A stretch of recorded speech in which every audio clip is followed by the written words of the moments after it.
আমরা সবাইকে সম্মান জানাতে চাই, তাদের ন্যায্য পাওনা আমাদের কাছে যা আছে তাও দিতে চাই, কিন্তু বিনিময়ে আমরাও সম্মান চাই। তারাও যেন আমাদের প্রতি সম্মান প্রদর্শন করে, আমাদেরও যা ডিউ, যা পাওনা, সেটা যেন তারা আদায় করেন।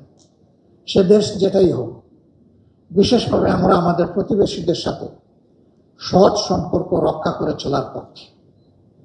আমরা আশা করি স্বাধীন বাংলাদেশের জনগণের এই অ্যাসপিরেশনকে তারা রেসপেক্ট করবেন সবাই। বাংলাদেশ জামাতে ইসলাম ইনশাআল্লাহ আমরা আশা করছি হাইকোর্টের রায়ের মাধ্যমে অতি দ্রুতই অফিসিয়ালি আমরা আমাদের নিবন্ধন ফিরে পাব এবং সেই সাথে আমাদের প্রতীকও ইনশাআল্লাহ আমরা ফিরে পাব। দুর্ভাগ্যজনক, হাইকোর্টের রায় দিয়ে আমাদের নিবন্ধন বাতিল করা হয়েছে, আর বুশ সভার বক্তব্য দিয়ে আমাদের প্রতীক খেয়ে ফেলা হয়েছে। ওই বুশ সভায় যারা অংশগ্রহণ করেছিলেন আমাদের প্রতীকটা তারা হজম করে ফেলেছে, যেটা ছিল বেআইনি, এখতিয়ার বহির্ভূত। আর তখনকার নির্বাচন কমিশন নিজেদের দায়িত্বের কথা ভুলে গিয়ে একটা অন্যায্য পরামর্শকে তারা কার্যকর করে আমাদেরকে বঞ্চিত করেছেন। বর্তমান নির্বাচন কমিশনের কাছে আমাদের প্রত্যাশা, তারা যে জায়গাটায় বসেছেন এটা আমানতের জায়গা, সম্মানের জায়গা, বিশ্বস্ততার জায়গা এবং জাতিকে একটা ভালো নির্বাচন উপহার দেওয়ার জায়গা। আমরা আশা করব তারা তাদের সম্মান নিজেরা রক্ষা করবেন। তারা যদি তাদের সম্মান রক্ষা করে চলেন, বাংলাদেশ জামাত ইসলামী তার সঙ্গত অবস্থান থেকে সকল প্রকার সহযোগিতা তাদেরকে দেবে। কিন্তু যদি এখানে কোনো ব্যতিক্রম আমরা লক্ষ্য করি, তাহলে অবশ্যই সে দায়িত্ব আমরা পালন করব, আমরা চুপ থাকবো না। তবে আমরা আশা করতে চাই যে তারা সঙ্গত দায়িত্বটাই পালন করবে। আগামীর বাংলাদেশ সত্যিকার অর্থে একটি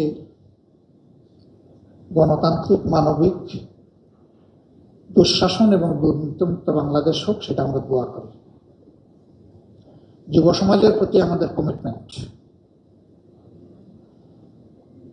আমরা তোমাদেরকে এই দেশ গড়ার কারিগর হিসাবে দেখতে চাই এবং কারিগর হিসাবে তোমাদেরকে গড়ে তোলার জন্য আমরা আমাদের দায়িত্ব পালন করতে চাই।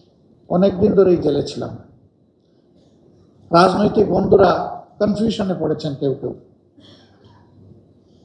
এই জাতির বোধহয় আর কোনো মুক্তির পথ খোলা নেই, দরজা চিরতরে বন্ধ হয়ে যাচ্ছে কিনা। কিন্তু না, এরকম একটি ফার্সিক্যাল ইলেকশনের পরেই আল্লাহ তাআলা এই জাতিকে মুক্তির রাস্তা দেখাতে শুরু করলেন। আমাদের সন্তান, আমাদের ছেলেমেয়েরা, তারা তাদের একটি মামুলি ছোট্ট অধিকারের দাবিতে রাস্তায় নেমেছিল, কিন্তু সেটাকেও নির্মম কায়দায় দমন করতে গিয়ে এখানে এই সরকারের পচা সামনে পা কেটেছে। তারা ধারণা করেছিলেন অতীতের ন্যায্য সঙ্গত সকল আন্দোলনকে যেভাবে গায়ের জোরে তারা দমিয়ে দিয়েছে, এবারেরটাও তারা সেইভাবে পারবে, কিন্তু এটি আর হয়ে ওঠেনি। সন্তানদের মা বাবারা, সঙ্গীরা, শিশুরা যখন রাস্তায় নেমে এসেছে যে মরলে পুরা জাতি একসাথে মরব, এটি হবে আমাদের মরণপণ যুদ্ধ, এই অক্টোপাসের পেট থেকে বের হওয়ার জন্য আলহামদুলিল্লাহ শেষ পর্যন্ত সরকারের পতন হয়েছে অপমানজনকভাবে, এবং এই প্রথম বাংলাদেশ লক্ষ্য করল একটা সরকারের পতনের পর সরকারের দায়িত্বশীল নেতৃবৃন্দ দেশে থাকার সাহস করতে পারলেন না। এর আগেও আন্দোলনের মুখে অনেক সরকারের পতন হয়েছে, কিন্তু দেশ ছেড়ে এইভাবে কেউ পালান। তাদের অপরাধের মাত্রা কি পরিমাণ ছিল এখান থেকে এটা অনুমান করা যায়।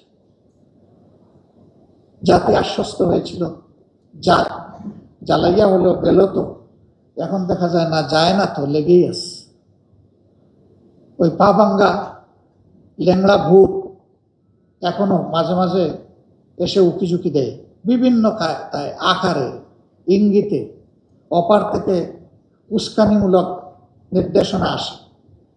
এই সব নিয়ে আমরা জাতি হিসাবে রাজনীতির একটা বাঁক অতিক্রম করছে।